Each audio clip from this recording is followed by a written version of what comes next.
Hi అండి. తోటకూర curry చాలా టేస్టీగా ఉంటుంది. ఒక్కసారి ఇలా ట్రై చేసి చూడండి. ఇది మా మమ్మీ చేసే ప్రాసెస్. Very easy, simple. ఇది చాలా హెల్త్కి చాలా మంచిదండి. ఎక్కువ బ్లడ్ లేని వాళ్ళు, ప్రెగ్నెంట్ లేడీస్, ఆఫ్టర్ డెలివరీ కూడా బ్లడ్ ఎక్కువ లాస్ అవుతాం కదా, వాళ్ళకి కూడా చాలా మంచిది ఇది. ప్రెగ్నెంట్ లేడీస్కి మంత్లీ ఒక 6 to 7 టైమ్స్ తిన్నా చాలా బ్లడ్ ఇంక్రీజ్ అవుతుంది. చాలా హెల్త్ బెనిఫిట్స్ ఉన్నాయి. కంపల్సరీగా వారానికి ఒక 2-3 సార్లు అయినా తీసుకోండి.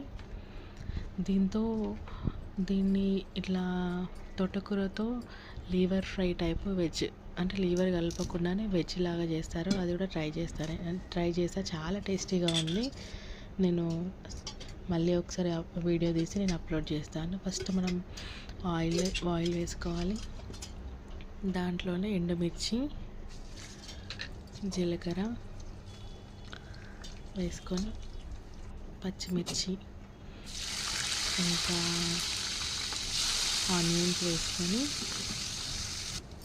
మంచిగా ఫ్రై అయినాక వెల్లుల్లి ఒకటి మొత్తమే వేయాలండి. హోల్ వెల్లుల్లి 1.5 అయినా పర్వాలేదు వేసి కొంచెం దంచి వేస్తే లైట్గా మంచి ఫ్లేవర్, చాలా టేస్ట్ ఉంటుంది.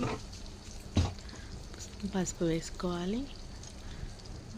మనము తోటకూర ఎక్కువ ఉంది కాబట్టి నేను ఫస్ట్ హాఫ్ వేసి దానిపైన సాల్ట్ వేసి మూత పెడితే అది మగ్గిపోతుంది. అది కలిపాక మళ్ళీ హాఫ్ వేసుకుంటే మొత్తం దగ్గరికి అయ్యేలాగా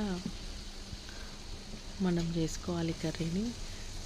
ఇది ఎట్లా అంటే వెన్నలాగా అయిపోతుందండి. బాగా ఉడకాలి. ఉడికినాక పప్పు గుత్తితో మనం నలగొట్టాలి. రుబ్బినట్టు చేస్తే మెత్తగా వెన్నలాగా అయిపోతుంది. నేను కొంచెం లేతగా ఉంది కాబట్టి పెద్దగా కట్ చేసుకున్నాను. అది ఏం కాడలు ఏం కనిపించకుండా చాలా మెత్తగా ఉడికిపోతుంది. మనం పప్పు గుత్తితోనే నలగొట్టుకోవాలి లాస్ట్లో. మమ్మీ చేస్తుంది, చాలా టేస్టీగా ఉంటుంది. ఇక్కడ హైదరాబాద్లో పెద్ద ఆకుల తోటకూర దొరకదు. అక్కడ కరీంనగర్ సైడ్ అక్కడ దొరుకుతుంది. చాలా టేస్ట్ ఉంటుంది. ఛానల్ సబ్స్క్రైబ్ చేసుకోండి, లైక్ చేయండి, కామెంట్ చేయండి, సపోర్ట్ చేయండి. Thank you. English new year goals ఏమైనా ఉంటే మెసేజ్ చేయండి. మీకు న్యూ ఇయర్ స్పెషల్ వంటలన్నీ నా ఛానల్లో ఉన్నాయి, ట్రై చేయండి తప్పకుండా.